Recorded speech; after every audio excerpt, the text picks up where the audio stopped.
ఓం నమో నారాయణాయ నమశివాయ. మహాభారతంలో వనపర్వం వచ్చే అరణ్యపర్వంలో ఉన్నాం. నిన్న ద్రౌపది ధర్మరాజుతో మొత్తం మాట్లాడి చెప్పింది కదా, దాని కంటిన్యూషన్.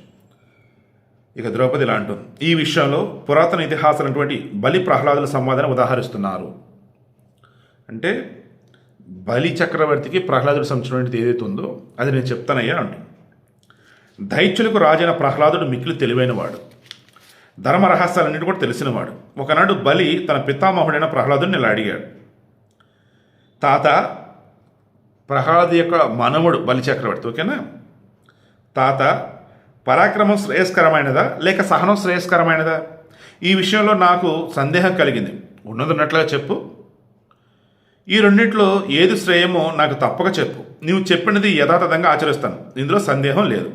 సో సహనం శ్రేయస్కరమైందా, లేదు ఎదుటివాడిని తాడతి సారేయటం పరాక్రమం అది శ్రేయస్కరమా అని బలిచక్రవర్తి ప్రహ్లాదుని అడిగాడు.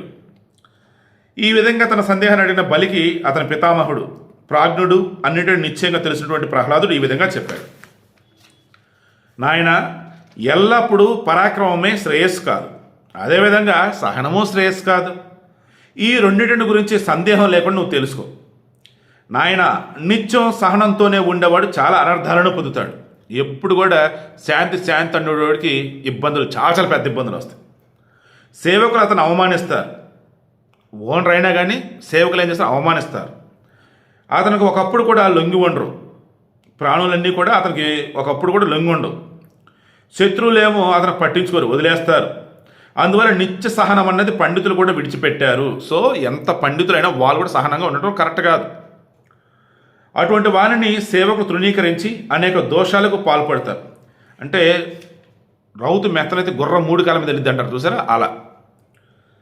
సంకుచిత మనస్సు గల మూర్ఖులైన సేవకులు అటువంటి వాని యొక్క సంపదలు అపహరించాలనుకుంటారు. సో సహనంతో ఉండేవాడని ఓనర్ అనుకోండి, వాడు మొత్తం దోచేద్దాం అని చెప్పేసి వాడి కింద పనులు కూడా చూస్తారు. నిత్యం సహనం వహించే యజమాని యొక్క సేవకులు మూర్ఖులై అతని రథ, వస్త్ర, అలంకార, సైన, ఆసన, భోజన, పానీయాలను సమస్త సామాగ్రిని ఉపయోగించుకుంటారు. యజమాని ఆజ్ఞాపించిన ఇతరులకు ఇవ్వవలసిన వాటిని ఇవ్వరు. నిత్యం క్షమాశీలుడైనటువంటి యజమానికి సేవకులు ఉచితమైనటువంటి గౌరవాన్ని కూడా ఇవ్వరు. ఈ లోకంలో సేవకులచే అవమానం పడుతూ ఉండటం కంటే మరణమే శ్రేయస్కరం. నిజమేరా బాబు.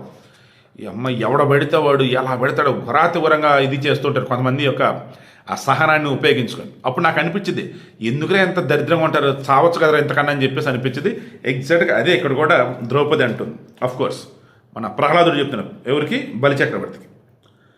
నాయన, ఈ విధంగా క్షమాశీలుడైన వారిని సేవకులు, పుత్రులు, భృత్యులు, తటస్థులు కూడా పరుషంగా మాట్లాడతారు. నిత్య క్షమాశీలుడైనటువంటి వారి భార్యను అవమానించి లోబరుచుకుని ఇతరులు భావిస్తారు. అతని భార్య కూడా స్వేచ్ఛగా ప్రవర్తిస్తుంది. ఇది చాలా ముఖ్యం. చేతగా నోడరాడు అంటారు. ఇంకా ఆడింది ఆట, పాడింది పాట, ఎవరితో పడితే వాళ్ళ, లేదా వీడినే ఎట్ట పడితే అట్ట అంటూ ఉంటుంది అనమాట. సో ఆల్వేస్ సహనం అనేది ఉండకూడదు. సహనశీలుడే యజమాని కొంచెం కూడా దండించకపోతే సేవకులు దుష్టచారాపరులు అవుతారు. అలా దుష్టులైన వారు యజమానికి అపకారం చేస్తారు. సో సహనం అన్నది ఎంతవరకు ఉండాలి, దెర్ ఇస్ సమ్ లిమిట్. అది దాటినప్పుడు ఏమైంది, నువ్వు సహనం అంటూ ఉంటే నిన్ను, నీ భార్యని, నీ ఇంటిని అబ్బో చెప్పడం కూడా వల్ల కాదు. అట్ట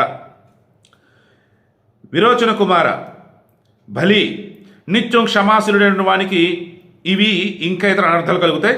ఇక సహనం లేనటువంటి వారికి కలిగే దోషాలను చెబుతాను తెలుసుకో అన్నాడు. సహనం లేకుండా ఉండటం అంటే మరి కోపం, ఇంకా ఏముంటాయి మరి, రేపు డిస్కస్ చేద్దాం.